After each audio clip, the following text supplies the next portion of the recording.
maglalagay po tayo ng tubig. So, ayan yung tubig natin, 5 cups. So, naglalagay rin ako ng tomato paste.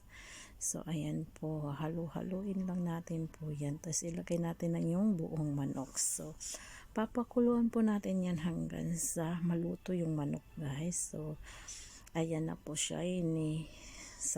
Side to side po na natin yung manok.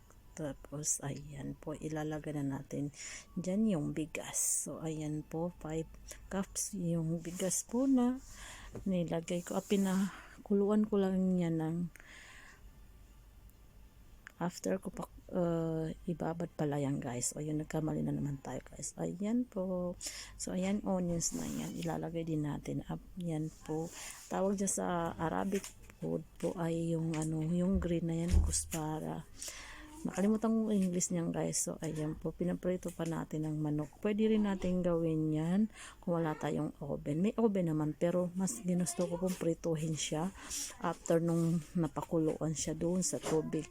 So, ayan na po yung ating kapsa. So, ayan, guys. Ilalagay na natin yan yung manok na pinrito natin. So, yan na po ang finish natin na naluto ng kapsa. So, sinong gusto po matutunan kung paano magluto, panoorin nyo lang ang aking video. So, ayan po.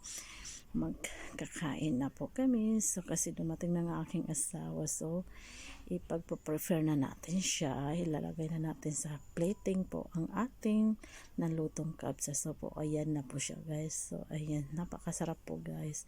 I-try nyo po magluto kung hindi pa kayo nakapagluto nito, guys. So, ayan. Thank you so much for watching. Don't forget to share.